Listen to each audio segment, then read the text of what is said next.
Can I fix it in exchange for food? They mocked the black beggar, his motor racing legend.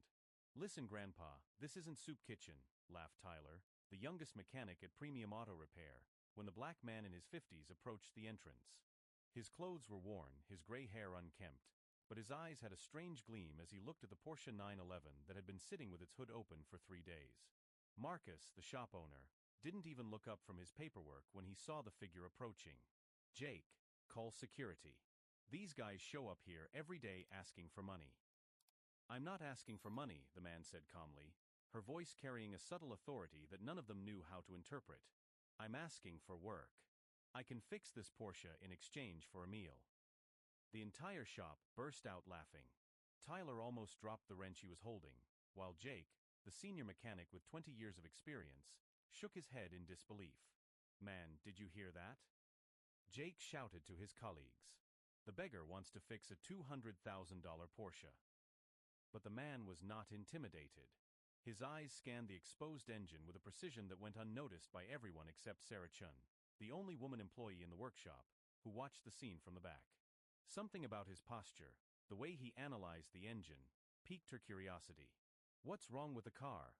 He asked, ignoring the laughter. What's the problem? Marcus finally rose from his chair, irritated. The problem is that you're in my shop acting like he has some right to be here. His man did not respond to the provocation. Instead, he tilted his head slightly, listening to the engine Jake had just started for yet another failed test. Direct injection system, he said calmly. Fuel pressure sensor failing. That's why the engine stalls at high revs. It's not a mechanical problem, it's electronic. The silence that followed was awkward. Jake had spent 3 days looking for exactly this kind of fault, without success. Just by listening. Tyler asked, less mocking now. How the hell do you know that just by listening? But Marcus quickly regained his arrogance. Lucky guess. Anyone can kick and hit by chance. A man smiled for the first time, a smile that carried memories of better days. It wasn't a guess. That specific noise happens when the sensor sends inconsistent data to the control unit. The engine cuts off the fuel injection as a safety measure. Sarah approached, intrigued. There was something familiar about that technical explanation, about the confidence with which he spoke about systems she knew were too complex for casual knowledge. And how do you know so much about Porsche? She asked, ignoring the angry glances from her colleagues. The man hesitated for a moment, as if deciding how much to reveal. I've worked with sports cars before. Where? Marcus asked sarcastically. At the junkyard. More laughter filled the workshop, but this time his man did not smile. For an instant, something dark passed through his eyes, an ancient pain he carried like an invisible scar. In various places, he replied evasively. I can prove I'm right about the sensor. I just need a diagnostic tool. Tyler pointed to an expensive machine in the corner of the workshop. Do you know how to use an advanced OBD scanner? I do.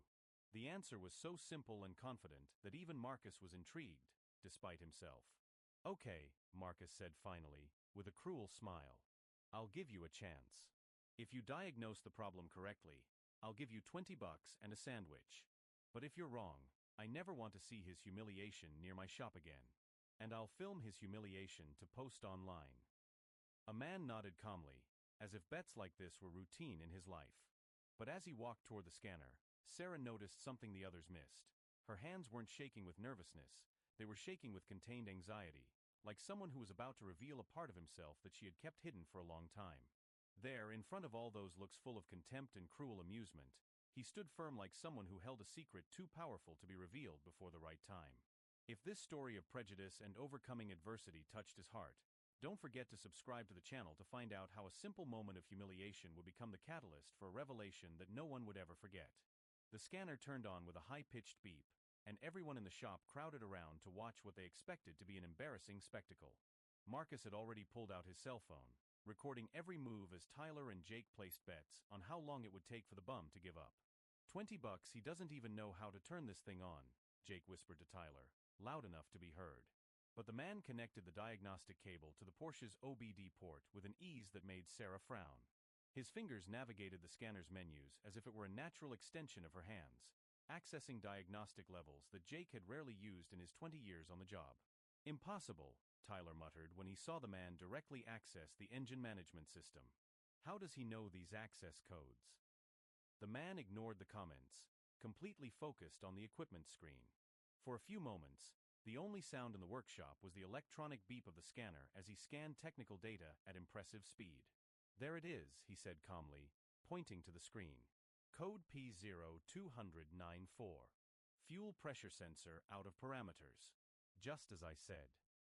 The silence was awkward. Jake approached the machine, checked the reading, and his face drained of color. That's right, he admitted reluctantly.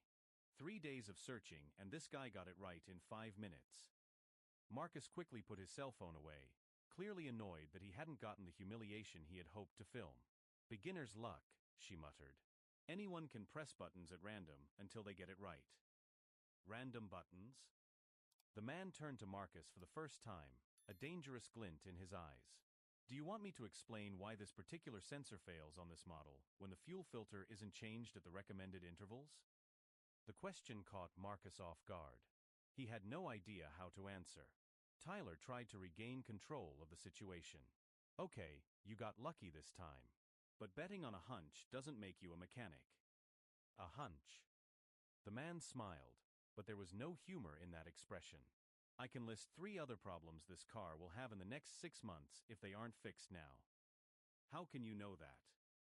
Sarah asked, approaching him. There was something about his confidence that piqued her professional curiosity. The man hesitated again, as if deciding how much to reveal.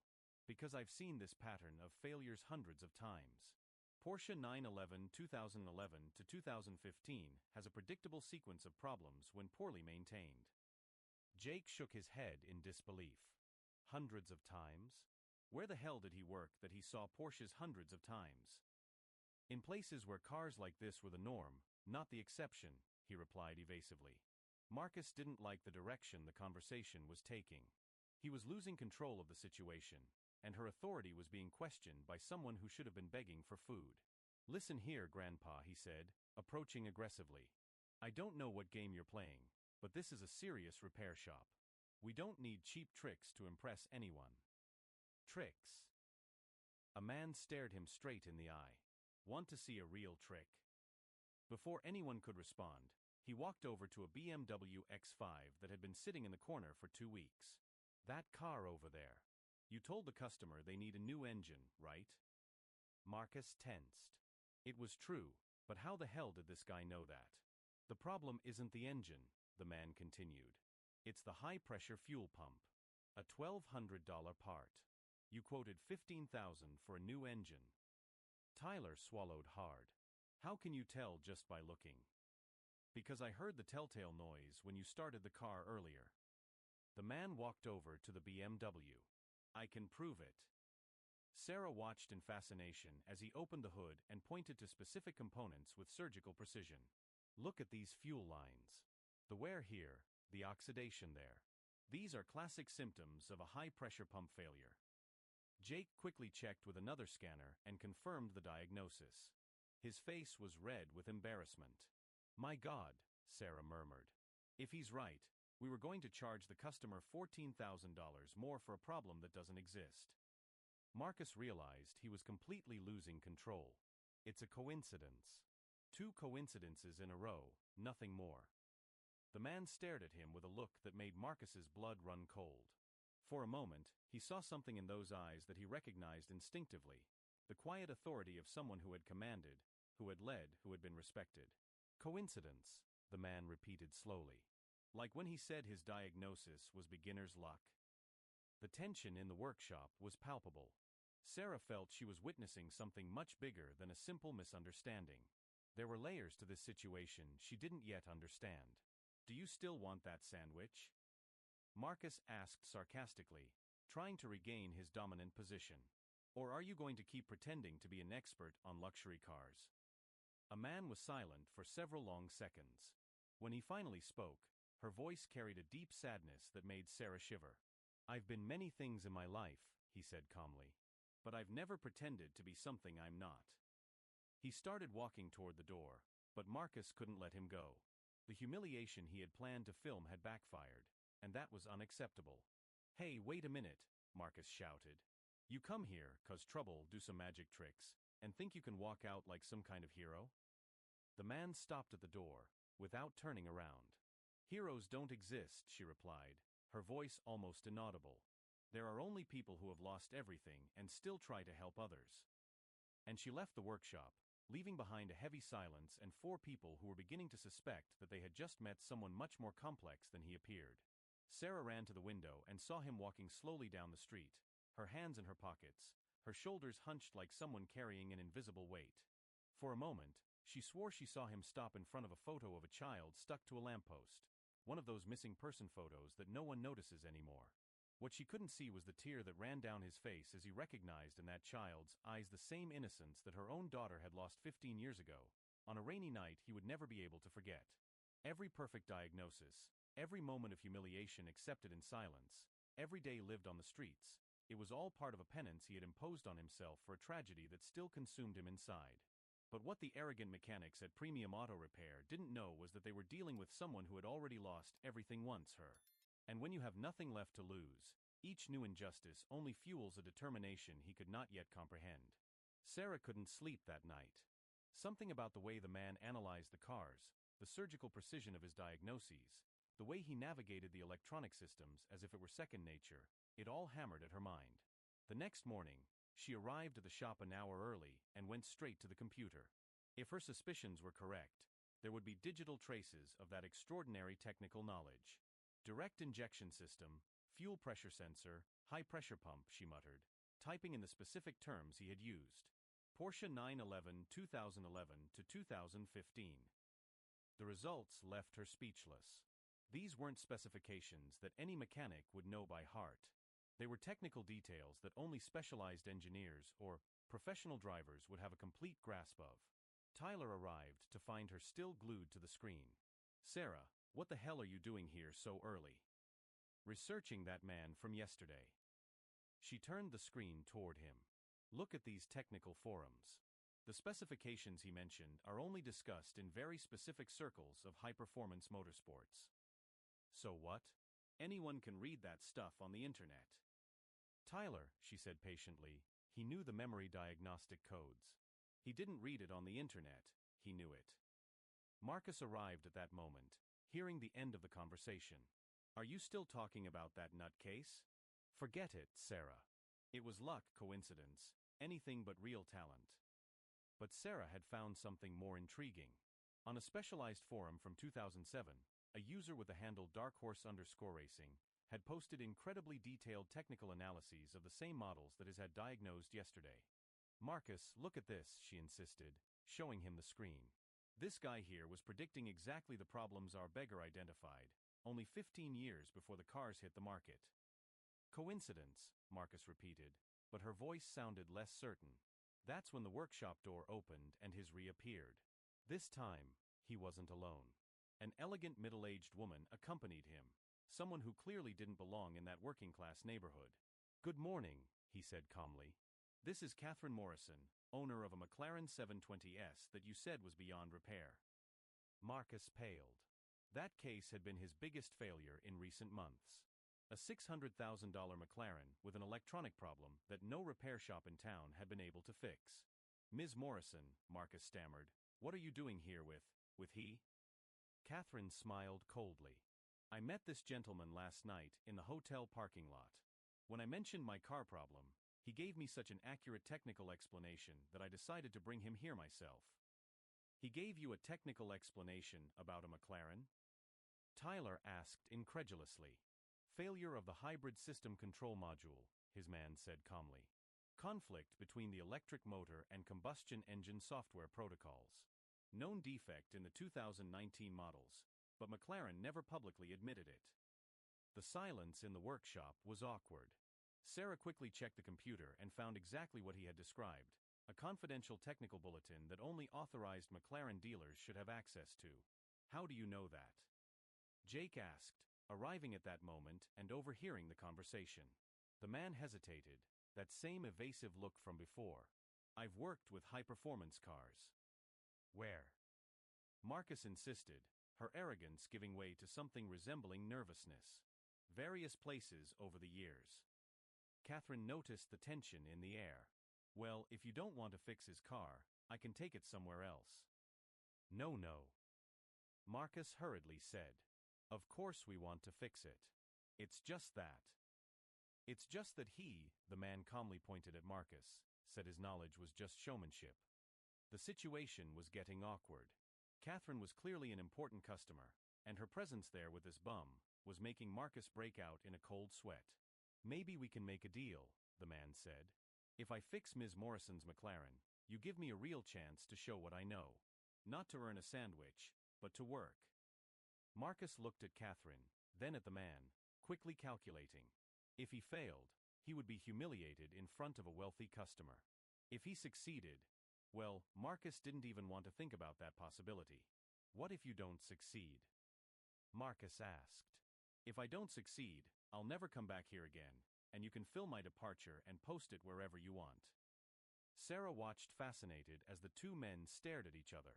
There was something about this negotiation that went far beyond a simple automotive diagnosis. All right, Marcus finally agreed. But you have 2 hours. If you don't fix it in that time, you're out of here for good. His man nodded and walked over to the McLaren. Her hands touched the hood with an almost religious reverence, as if she were reuniting with an old friend after years of separation. Catherine approached Sarah. There's something special about this man, she whispered. Last night, when he explained the problem with my car, it was like listening to a master talking about his art. Sarah nodded, watching as he opened the hood of the McLaren with precise, confident movements. May I ask you a question, Mrs. Morrison? How exactly did you two meet? He was sitting on the curb, looking at a small photo and crying softly. When I approached to offer help, he asked me if I had children. Catherine wiped her eyes. He said she lost her a long time ago and has been trying to find a purpose ever since. The revelation hit Sarah like a punch in the stomach. Suddenly, it all made sense. The sadness in his eyes, the way he talked about cars as if they were more than machines, the silent acceptance of humiliation. Meanwhile, a man worked on the McLaren with a total concentration that mesmerized everyone in the workshop. Every movement was calculated, every decision was precise. It was like watching a surgeon saving a life. 2 hours passed like 2 minutes. When he finally looked up, his eyes shone with a satisfaction he hadn't shown since he first appeared there. Done, he said simply. Catherine started the car and it purred like a satisfied cat. The difference was audible. Where before there had been strange noises and hesitation, now there was only pure, controlled power. My God, she murmured, tears in her eyes. 3 dealerships told her it was impossible to fix without replacing the entire module for $80,000. Marcus was in shock. Jake and Tyler looked like they had seen a ghost. Sarah, however, was beginning to piece together a much bigger puzzle. That afternoon, as is prepared to leave after refusing any payment from Catherine, Sarah caught up with him on the street. Wait, she called. I need to ask you something. He stopped, but didn't turn around completely. You're not an ordinary mechanic, are you? He was silent for several long seconds. When he finally spoke, her voice carried the weight of years of pent-up pain. I've been many things in my life. Mechanic was never one of them. Then what were you? For a moment, when he turned to look at her, Sarah saw beyond the unkempt appearance, beyond the sadness, beyond the resignation.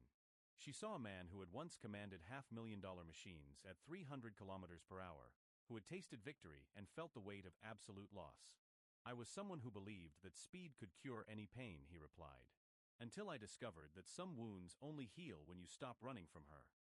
And he walked away, leaving Sarah standing there, realizing that she had just met someone whose story was much deeper and more tragic than anyone in the workshop could have imagined. That night, she would return to the computer with a new suspicion. And what she would discover about that man would change not only her perception of him, but everything she thought she knew about legends, downfalls, and impossible second chances. Sarah spent the entire night researching. When the sun rose, she had a discovery in her hands that would change everything forever. David Williams, she murmured, staring at the computer screen. 3-time Formula One world champion, known as the Ghost for his ability to appear out of nowhere and win impossible races. The photos showed a younger man with dark hair, holding trophies and champagne, surrounded by crowds chanting his name. The same face that yesterday had been humiliated by a sandwich. Further research revealed the tragedy. In 2009, during a race in Monaco, a miscalculation by the team caused his car to crash at 300 kilometers per hour. He survived, but her 8-year-old daughter, who was watching from the stands, had a heart attack from the shock and died in the hospital. Her wife couldn't forgive him and committed suicide 6 months later.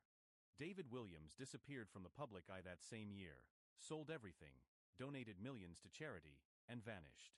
Until yesterday, when he showed up asking to repair a car in exchange for food.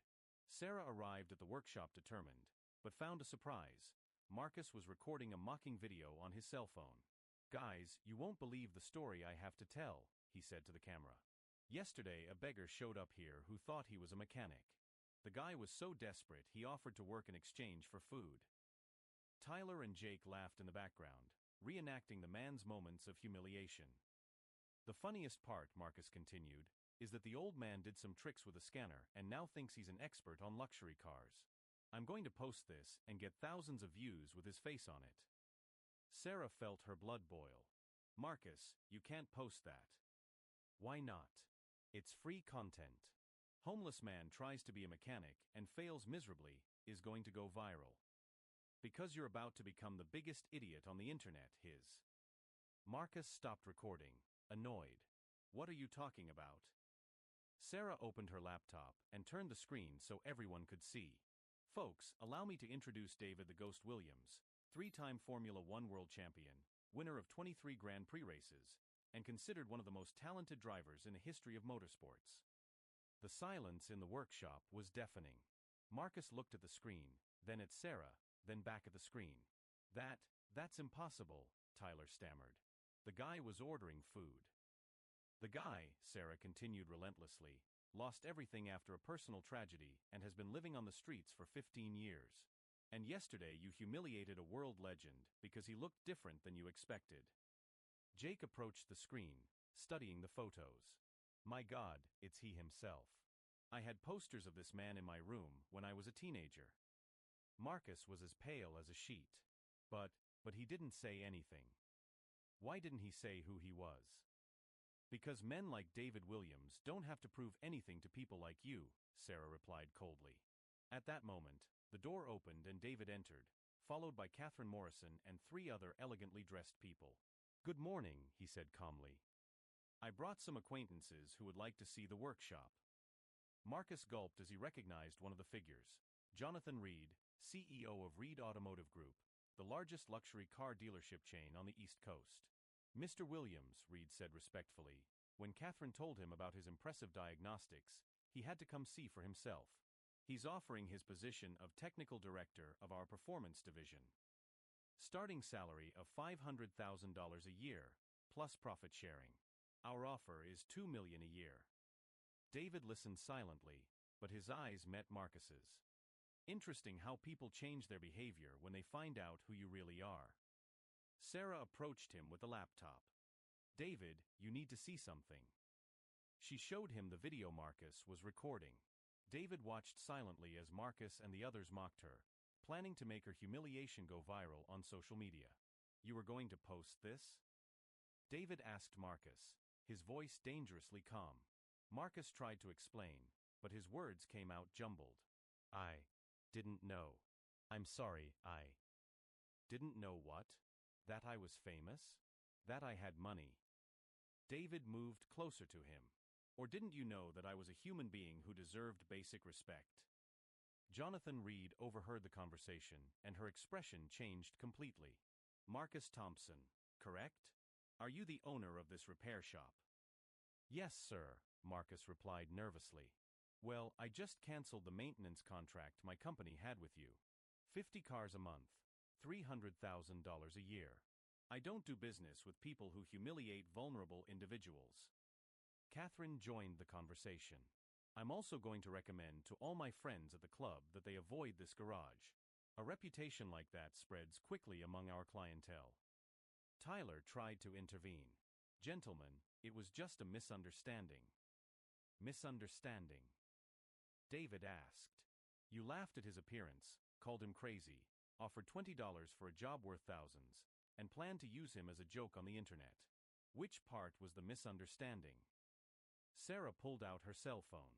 Actually, I recorded everything yesterday.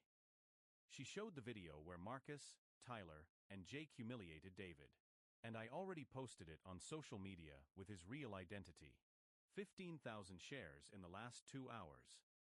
Marcus felt his legs go weak.